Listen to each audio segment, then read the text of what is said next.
And we're live. Awesome.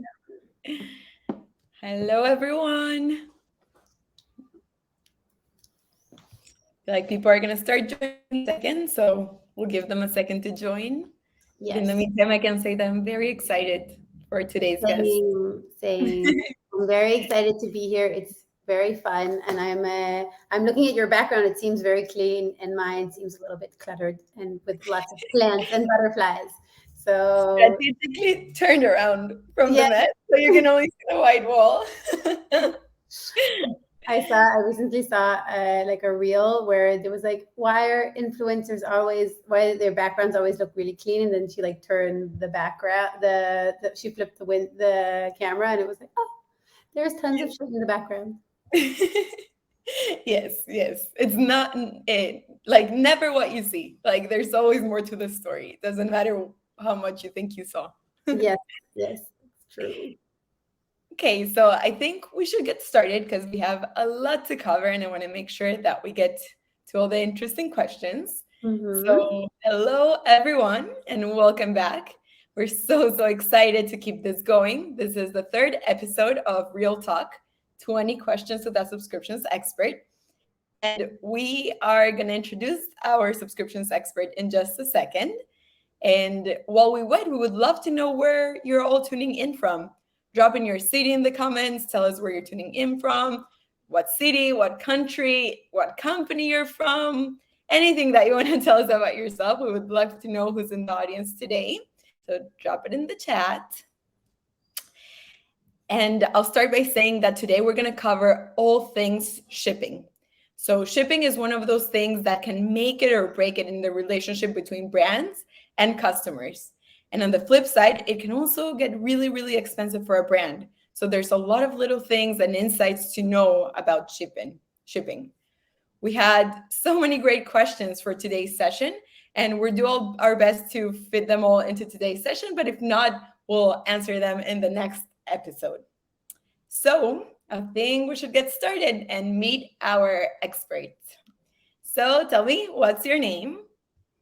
I'm Michelle. My name is Michelle Muller, and I'm a product manager at Yapo. Amazing. How long have you been here at Yapo? I think it's been just over 2.5 years. I started on the review side, so powering our reviews product, and then a little under a year ago moved to our subscriptions product. Ooh, so almost a year in the subscription side. How has that been so far? Super interesting. I think subscriptions in and of itself is just like a whole world and product offering. And it's been really exciting because we launched a new product, and now we're really at the place where we're really getting a lot of traction. So and learning a lot from our brands, which is awesome. So it's been really great. Amazing. Happy to hear. Tell us, like, let's get started with what is a good shipping experience? Tell us, like, what makes for a good shipping experience in general. That's a loaded question, and I think that maybe what we'll start with is, because I think that there's the whole world of like the one-time purchases, and the shipping experience there, and then for subscription products specifically, so which we can double click on, and maybe we'll leave that to the next question. Yes. Take us So through your mind. Tell yeah. us how it all starts. So in general, I think with it, like for a general framework of creating like a really delightful shipping experience, I think the number one piece is that flexibility with shipping and delivery options. It was really interesting. I recently attended Shop Talk, and one of the main things that we talked about a lot, and all brands were actually talking about this, was how consumers have really changed their habits in terms of how they want to get their products delivered. So their audiences that like consumers that really like to browse online and then purchase online and then pick up in store, which is generally termed BOPIS. So buy online, pick up in store. And then there are others that want to buy online, get it delivered online, kind of like the regular route, I guess. And then you have the opposite. So there's so many different shipping and delivery options. So I think the number one piece is creating and offering kind of a very flexible shipping experience or delivery experience, so that wherever the customer wants to get the product, that's an option for them. That's number one. Number two, I would say, is very clear communication. So this can start even before the purchase itself, just by telling the shopper, oh, this is expected to be delivered between this and this date. Amazon does this really, really well and kind of set that expectation. So brands, it's kind of harder for D2C brands sometimes to do that, because it depends kind of on the carrier, etc. But even just providing kind of like a ballpark of ships within 10 days, etc., gives the shopper an understanding of, okay, when they're going to receive the product. And then, of course, after they purchase, making sure that they get, emails on that the product has been shipped, and then providing them tracking information in an easy and accessible way, telling them, hey, we're almost there, is also like a really great way to like make it into a delightful experience. So that's like the second piece. And then of course that like getting it shipped on and delivered on time. So again, if you communicate and set realistic delivery times, and use reliable carriers, then hopefully like you make sure to meet those expectations or exceed expectations even, and deliver the product on time. And lastly, I would say also another, like the last piece to consider, which I think some brands think about this more of like a branding thing, making sure that their packaging is secure and safe. I think this is generally, of course, also for one-time purchases, but also really, really important for subscriptions. But just like, making sure that like your package can withstand any unforeseen bumps in the road, I guess, is really, really important, and also probably helps a lot with returns and exchanges, because the same way that we eat with our eyes, we also the first impression makes a huge difference. So like making sure that the product and the packaging arrives intact is super important. I love that. I think you gave us a really clear understanding of what makes like the ultimate best shipping experience. And I think at the end of the day is translating who your brand is and your brand values into what you're delivering. So that's clear communication. Your brand is known for like being very upfront, to having a clear communication line with the customer, then do that. Your brand has very nice aesthetics, then also show that with the packaging. Make sure that things are taken care of in that sense. So it's all about really translating who the brand really is and giving it to the customers in the moment that they get it, with all the shipping experience. Yeah, exactly. Like extending kind of the brand like during the delivery journey. I love that. So that's in general, I think, for a good shipping experience. Now, tell me a little bit about the differences between like one-time purchase versus subscription purchases, which are recurring deliveries, meaning recurring shippings. What are some differences there? Yeah, so I think that it's really important to kind of really sit down and consider what experience you want to have for your subscription products, and tailor it accordingly, and treat it differently. So number one, I think top of mind for most brands also is cost. So that you're going to be shipping these products on a regular basis. We actually also did Yotba did an amazing survey of, I think, about like a few thousand consumers, and the number one demand from shoppers was free shipping on their subscriptions.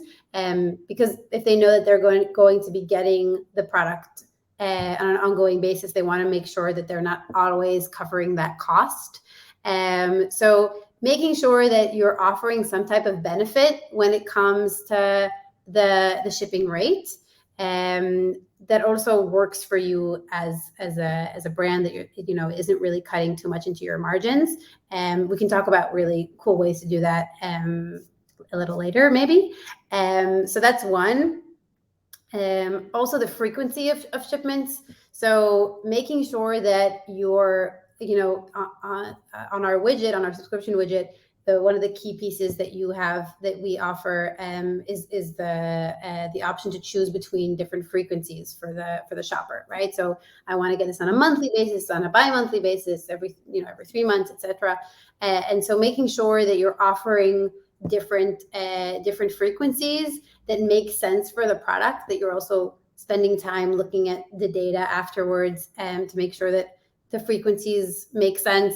In that same survey, one of the key metrics there was I think about 47% of subscribers said they canceled because they had too much product, right? So it's up to the brand kind of to make sure that the shopper is set up for success, and the subscription journey is set up for success by offering really good frequencies. So that I think is a second pillar there. Mm-hmm. And then of course the flexibility to change up the delivery schedule. I think we've all experienced that moment when you're like, oh, I'm about to get my subscription and I haven't my product, and I haven't finished my last product, or I'm going to be out of town, or so many different things can happen, life, right? So you want to make sure that you're offering that flexibility to your shoppers. And I guess the fourth piece on that end is communicating, right? So telling them ahead of time, whether it's via email or SMS, which you can do with your subscriptions, when the order is about to be shipped, allowing them to kind of know that they have the option to skip the delivery and to reschedule if they'd like. So making sure that they have that flexibility, that they know about it at the right time.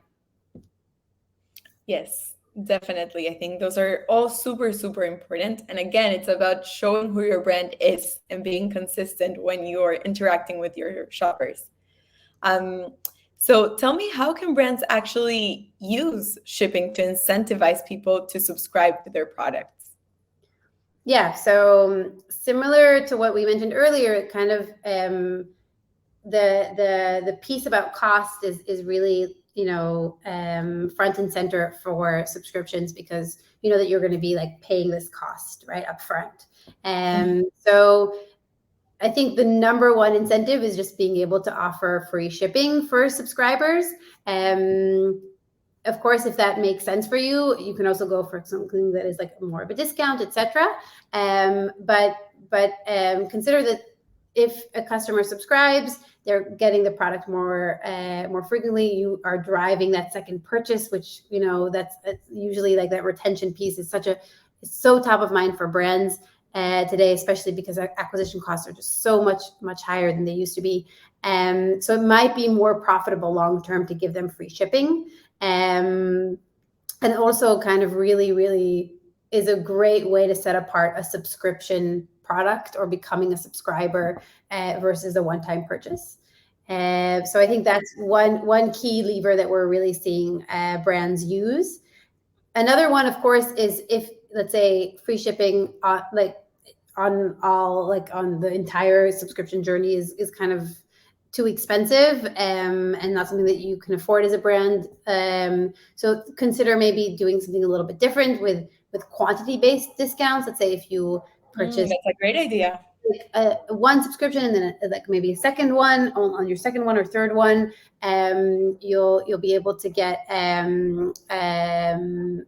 free shipping. This works really well when when, let's say, you're subscribing for like a shampoo, and then if you would subscribe for the conditioner as well, even with a different frequency, you would get free shipping. That's a creative way to go about offering like shipping discounts. That might actually end up making more sense if there's just more product, right? So it's a higher AOV. So I think that's another really great incentive.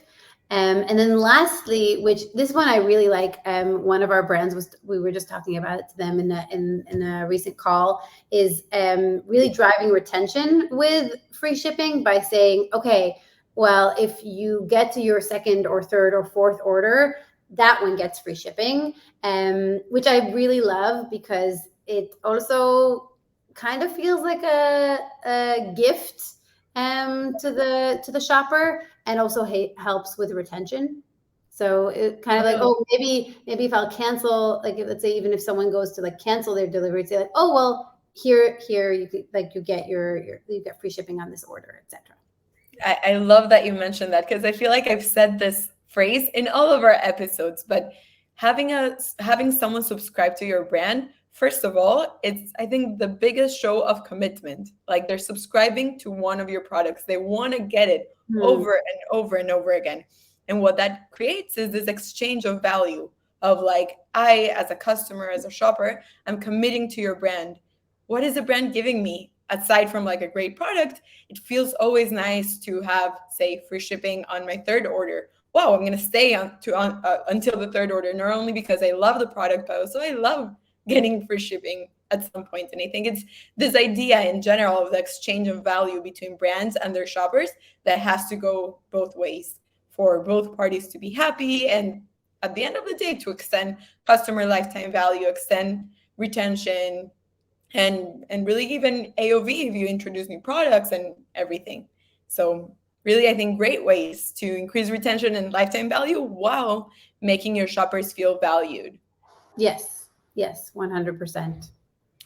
Do you have any other ideas? You mentioned a few, but any other ideas of what can brands do if they can't offer free shipping at all? So I think those are like really interesting ones. I think that other than that, I think there's like bundling that you can do on let's say if you purchase a subscription product and like a one-time purchase, maybe offering kind of a free shipping credits, right? So the more orders you get, the more like kind of like a loyalty program with shipping. I think those are there's a lot of things that maybe brands can do on optimizing their shipping costs, that I think would be that could be really, really interesting. For example, like let's say you could negotiate with the shipping carrier. Especially if you're selling subscriptions, you usually know ahead of time what your volume is going to be looking like. So that's a really great way to kind of have that conversation, because you know in advance how much product you're going to be shipping. You can also consider optimizing your packaging, right? Using like more lightweight packaging, like could work for some subscription products, less for others. And then maybe like also considering delivery routes, or even kind of what we said earlier about like the different delivery options, right? So saying, hey, you can pick up locally. We recently launched the ability to let's say pick up your subscription in store, which works really well, let's say for some subscribers sometimes, right? Like I'm already in the area, or I'm gonna be visiting my mom, who happens to have like your store in the neighborhood, so maybe I want to once in a while pick up my subscription product in store. I love that. So up until now, we've talked about great shipping experiences, everything that you can do to make it amazing. Now, sometimes it happens that shipping doesn't go as we planned, and we can have poor shipping experiences. So what can brands do to make up for those poor shipping experiences when they happen?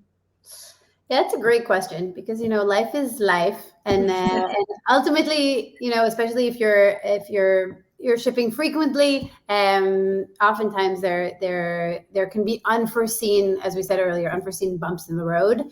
I think the number one rule of thumb is that if you know that the delivery is not going to make it in time, and there's going to be some type of delay, tell the customer as soon as possible. I think every single time that I've gotten an email saying, "Hey, there is a slight delay in your shipment," providing also kind of the shipping, the tracking information, and even sometimes a reason is helpful. And I think we're all, at the end of the day, we're all human. So as long as you explain it in a way that appeals to the shopper, I think that's the key rule of telling them as soon as possible. And then great ways to make up for the delay is of course providing free shipping on future orders, perhaps. Just to make sure that the customer understands that this was a more of a one-time thing. It incentivizes to keep shopping in the future. It can also just restore confidence in the brand and make sure that they have a better experience next time around. So that's also another good one. I also think, let's say, sometimes that something is going to be delayed before it even ships. Maybe the product was out of stock, and so you're waiting for the product to get into your fulfillment centers, etc. So that means that you could probably throw in a free gift. I recently I love that. I recently had that experience, and it was just so nice, saying like, we're really sorry, really appreciate your patience with us. And then I got like an extra piece, like a product, which was really nice and kind of made it worth it. Almost, I would say. Like, I was like, oh, okay, this is not so bad. If I get something extra, it's an extra perk. That, I think, really turns around the situation. For sure, because I think even if you understand that life happens and maybe things are delayed, you're still a little bit resentful.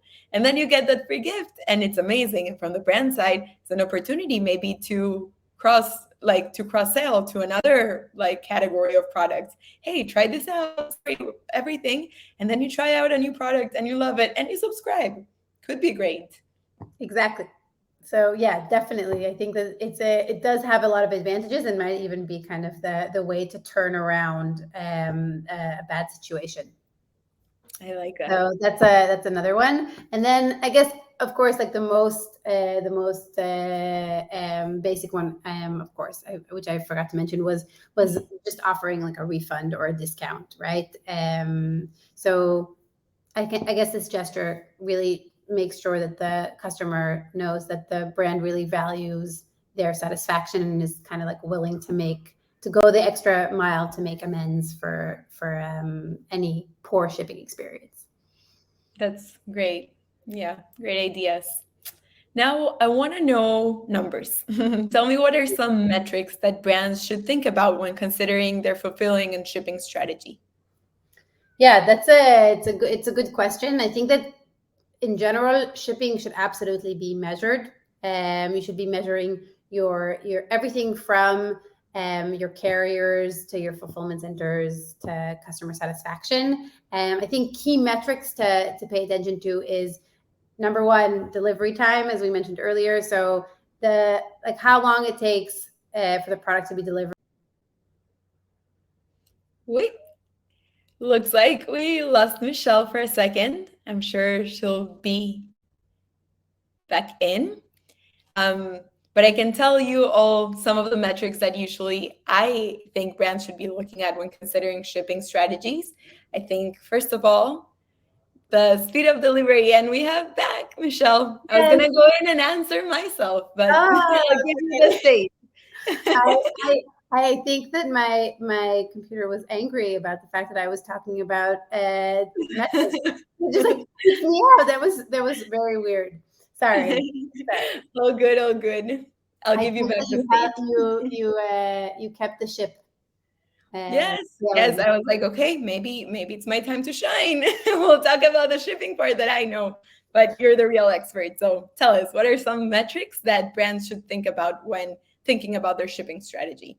okay, so number one, delivery time, which Yes, I was I gonna say that was my first one. awesome. So yeah, so from the moment that the order is placed till it actually gets delivered.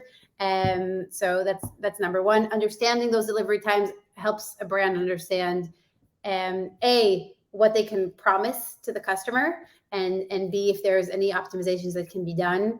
If it's reasonable, let's say that if it makes sense for industry standards, if it makes sense based like compared to its competitors, etc. So that's number one. Shipping costs, of course.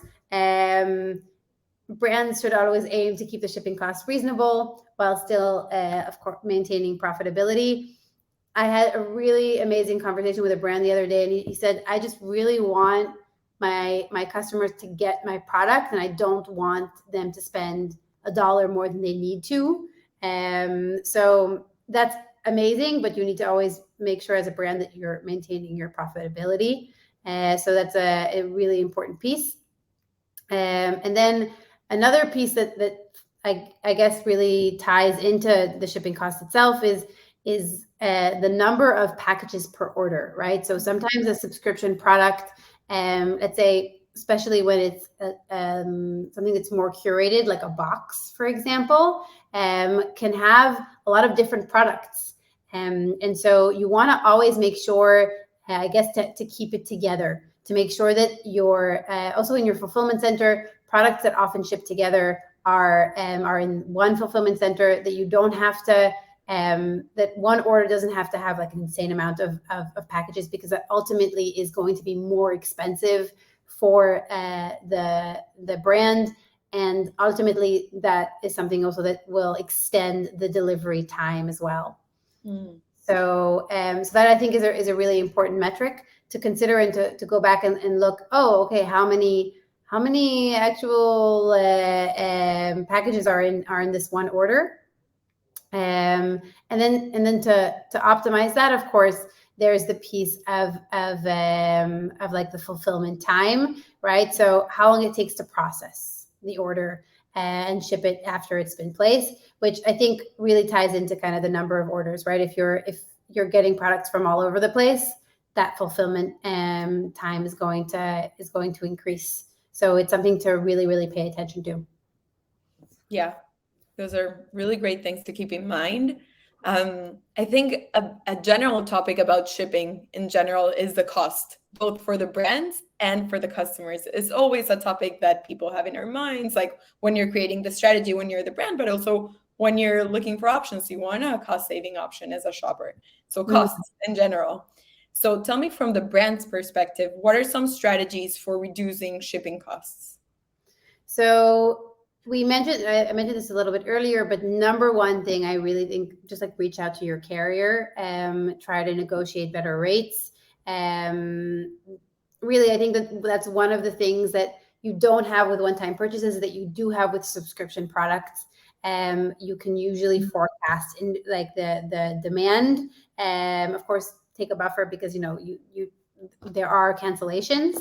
But that's a key item that you can put in place, having a person at your like carrier of choice, that you can negotiate with. Another piece that is interesting on that end that brands can do is use what we call fixed delivery dates, or anchor dates. I like that.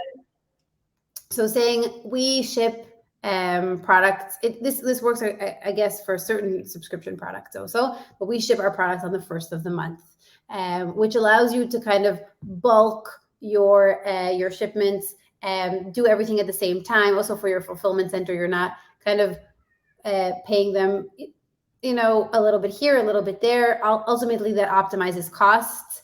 And for your customers, sometimes that's even it's even a perk, right? Knowing, oh, it's going to be shipped on the first of the month or middle of the month, etc. Again, of course, you can offer that flexibility, but then you have that one anchor that everyone, like let's say the majority of your consumers, or like your consumers can rely on, and also your products are being shipped on the same day. And I guess also like those different delivery options, right? Figuring out which delivery option is actually the cheapest for you as a brand, and kind of trying to optimize for those. I know, let's say, one of the brands that I shop at, if I buy online and pick up in store, I don't pay any shipping costs, of course, and that's great, right, for me, because that helps keep the cost down, and it's better for them because it keeps the cost down on their end as well. That's great. Those are really great tips. We're at the 30-minute mark, but I think we're going to keep going a little bit longer because we have a lot of interesting questions. We're having fun. And we're having so much fun.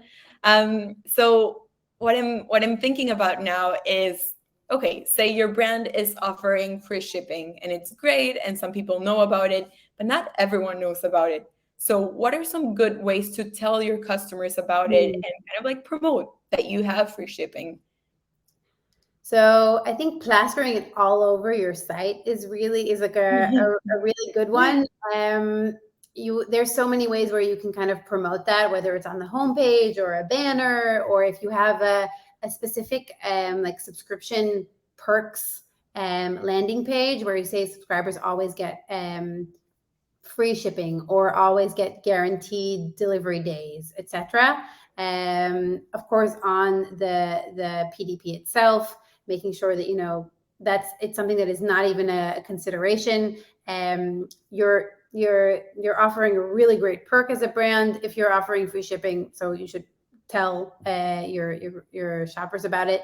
And that goes into the once you add it to cart as well, you can celebrate that. We have really great partners, like Rebuy, for example, is a really great partner of ours, and they have a free shipping widget in the cart where it says you've just unlocked free shipping, which for the shopper makes them feel like it's like something to celebrate, and also just pushes you to convert.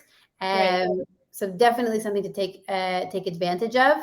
And then, of course, also just reminding your shopper as they continue in their subscription journey. So make sure to call it out in the emails or in the SMS message that you send, kind of like, of course, like shipping is on us, no worries, etc. So they're always reminded of the fact that they're getting that free shipping perk. Yeah, very, very true. Tell me, I'm going to go into a little bit of a trendier topic, but can you tell me how brands can use AI to improve their shipping and fulfillment process? Oh, that's a buzzy one. Yeah, I think there's a lot of applications. Of course, like we're all learning now of like different ways to take advantage of AI. But really, a few of them that come to mind. I think AI can optimize shipping routes very, very quickly, especially if you have already kind of like a history of data on like package size and weight and delivery location, etc. This is also great for the consumer, and also great for the brand. So even in real time, right? Once the shipping address is added, you could have some kind of AI to say, oh, this is actually the best shipping option for you because of cost plus delivery time, right? Of course, that could be like something that you just say like, oh, suggested or recommended, but if it's personalized, it's even better. And so you can definitely tap into that with AI. Another really great application could be oftentimes when shipments are delayed, or even let's say if your let's say shipping policy wasn't super clear, Oftentimes customers will reach out and ask kind of frequently asked questions to support. And so having kind of like an AI bot, which is, kind of like the ChatGPT of shipping, being able to tell you, oh, well, this is a common question. This is where your shipment is at. This is probably how long it will take. Can probably just reduce the number of customer service inquiries themselves, and keep your customer success team focused on other, like, more, let's say, more urgent needs, and also, of course, reduce customer satisfaction. And then this one isn't, like, lastly, this one's like a little bit like, I think it's a really, really interesting area. I won't go into the weeds too much, but not necessarily AI, but using blockchain for supply chain management, I think is really, really interesting, and an amazing opportunity, especially with using smart contracts, which can really help automate and streamline supply chain processes and payments, deliveries, quality control, etc. I think there's a really big opportunity there. Not as cool as cryptocurrencies, but there is a lot in the technology of blockchain that can be leveraged there. Super interesting. Really, I think it's where we're going, and we need to be on top of it and use it for as many things as we can, specifically for things like this that you can automate, you can get insights, you can aggregate data. I think it's really important. Definitely. Yes, 100%. And I also think that in the fulfillment and shipping, let's say, domain, there are so many opportunities for automation that they are just waiting to get tapped into. So it's a very exciting area.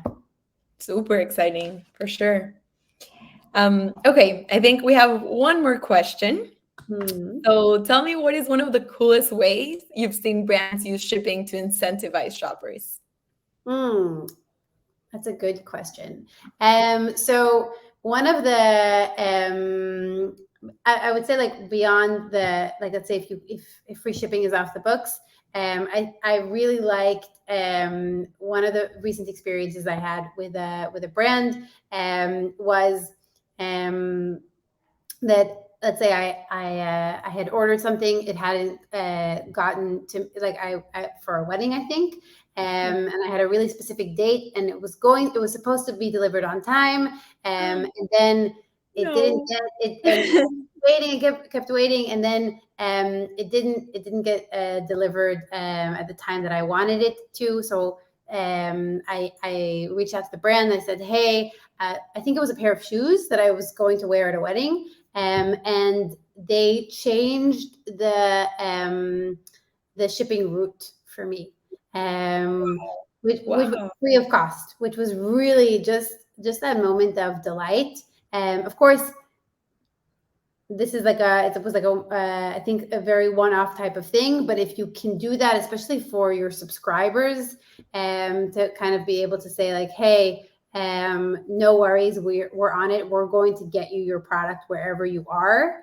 I think that's a really cool application, and it's a definite perk, and definitely keeps the shopper loyal, because they know that you will go above and beyond to get them product at the right time and into the right place. I think that's the definition of above and beyond. Yes. It's really, really great. I'm super happy to hear that. And I think it's all about being very conscious of what you're doing, how you're doing it, having a good strategy. And then at the end of the day, being very true to your brand values. And I think the shoppers really feel that, even with shipping, that seems such as a logistical thing. But at the end of the day, it's part of how you present and you connect with your shoppers. Yes, 100%. Getting the product to where it needs to be is one of the, also in product management, it's one of the key areas to tap into and to really understand in order to provide a delightful experience. For sure. Michelle, thank you so much for being my guest today. This was the third episode of Real Talk, and it was such a great episode. I think we all learned a lot today about shipping. We'll be recapping everything we learned in a blog because I think there's so much good information here for all of our brands. So we'll send that over when it's ready. But I'm very happy to be here again. So Real Talk is a series that we're having. We're going to have the next Real Talk on May 18th. We're taking a little break after a few LinkedIn Lives that we had right after the other. But in the meantime, we have Retain Forward, which is the biggest product event that Yapo has ever done, where we'll talk everything about our product innovations, new things that are happening, and I hope to see everyone there. So that's going to happen May 10th. Make sure to sign up. Heather is going to share the link for everyone to sign up in the comments. But that's all for today. My name is Rochelle Savdie. I'm Yapo's product marketing manager for Yapo subscriptions, and I'm super excited to continue this series. So if you have any other questions, please let us know, and we'll cover them on May 18th. Thank you, everyone. Thank you, Michelle. Ciao. Bye-bye.